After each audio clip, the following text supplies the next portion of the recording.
Hello, I'm going to be talking about Ukraine again. I was going to make a video about it last night actually, but then during the day we got the news that a nuclear power station, now let's see, Zaporizhia, described as the biggest nuclear biggest nuclear energy facility in Europe, had been shelled. And I was waiting to see what was going to happen with that.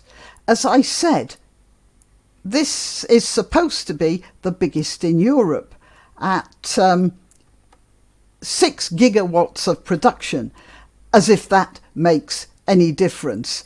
A nuclear cloud is a nuclear cloud, isn't it? Whatever the size of the source. Chernobyl produced only about 3 megawatts, not gigawatts, and look at the damage that did. However, just before you start diving for the cellar with all those tins of baked beans and boxes of powdered egg, it seems, at least so far as I've been able to discover up to now, that it isn't so dangerous.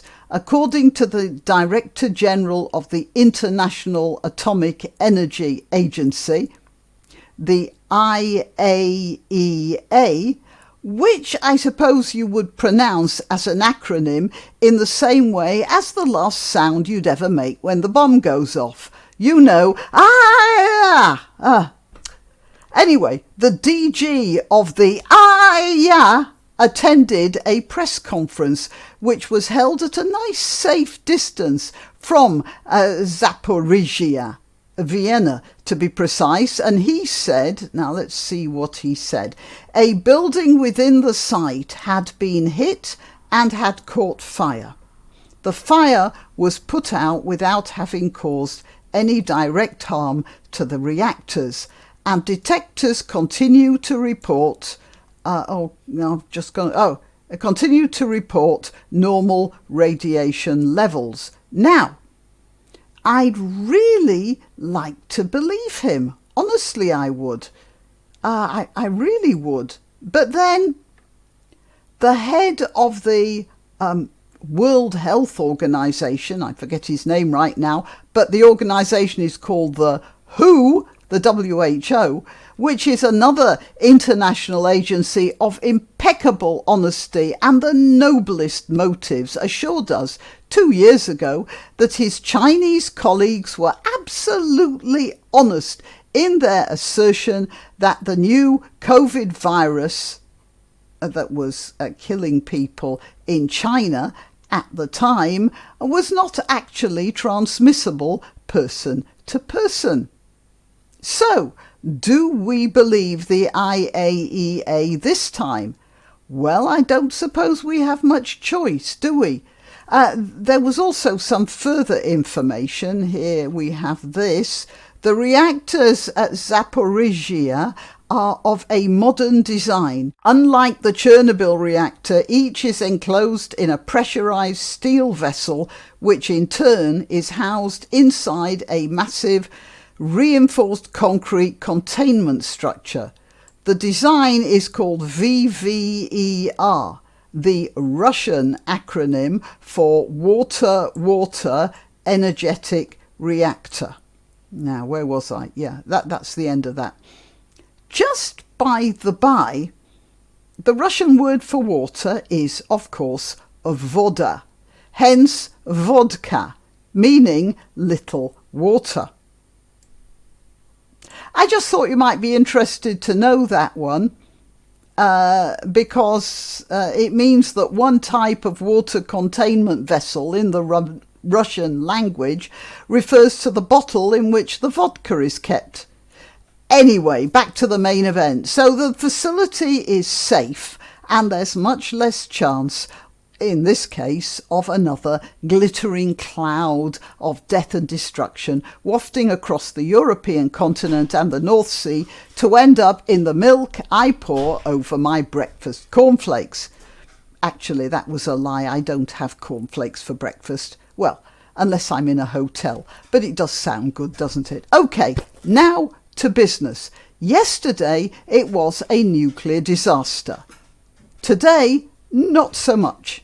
But the Daily Telegraph, which isn't always quite up to snuff with the latest, you know, sometimes I do have the feeling when I pick up the paper from the doormat of a morning that I'm going to be reading a headline informing me that Stalin's just died. Anyway, so the Telegraph is running with the headline this morning. Now I've got it written here. What did it say? Johnson warns radioactive cloud threatens Europe and US declares NATO is ready for, oh yes, for conflict after Russian power plant assault. Okay. Obviously, that was the big news from the first notifications of the attack yesterday. I also noticed that the Telegraph doesn't give the name of the power plant, possibly because the name is almost as long as the building itself and is damn near unpronounceable. I had to rehearse it several times before I got it right, and I still slip up. It also appears to have several different variants. I've discovered the city next to which it was built is called Zaporozhia, and Zaporizhia, depending on which news source is saying it. But until the Russians got total control of it, the city was actually the Russians got it in the 1920s. I mean, they actually sort of imposed themselves on it in the 1920s. And it was actually at that time called Alexandrovsk. And there you have the root of the problem in a nutshell, or rather in the name of a city at least. Zaporizhia is a Russian name imposed upon the Ukrainians whether they liked it or not, and although the Ukrainians have been doing their best to forget that, the Russians have not, and in particular Putin has not. I'm going to be talking more about Putin in another video, but in the meantime I just want to leave you with this thought. Russia has violated the borders of a neighbouring sovereign country, and NATO and the EU have shown no military nerve. I'm not arguing for war, by the way. I'm simply stating the facts of the situation as I can see them at the moment. The sanctions are good, but Putin has obviously been preparing for this for a long time. Those sanctions will bite eventually, but not for a while, and certainly not before the end of at least the main part of this conflict. So Russia has declared war on a non-aggressive neighbour, and we've been able to do next to nothing to stop him, because we are justifiably worried about starting a world war. So having had no military pushback from a soft and soggy Europe and a weak, fragmented and ineffective USA, Putin starts to feel like he can do anything.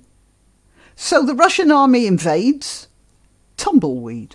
Then the Russian army shells a nuclear power station. The fact that they did little damage, we are told, is neither here nor there. You don't aim shells at a nuclear power station. That should be obvious. It's almost as if Russia is simply crossing one line after another to see how many lines they can cross before someone tries to stop them. The only question I have now is, having invaded, then having put a nuclear facility at risk, what line are they going to try crossing next? Right, well, that's my question for today. I am Graniopteryx. I am to be found on YouTube, Rumble, BitChute and Minds. If you want to be notified when I upload a video, I put it up on Twitter, Gab and Rumble, where my name is my handle is @Graniopteryx. Please press that thumbs up, check your subscription and share the video and support my channel if you can. Till next time. Why not treat yourself or a favoured relative or friend to these magnificent examples of merch? The mugs and t-shirts come in the Graniopteryx design or Granbo with a firearm or the more deadly knitting needles.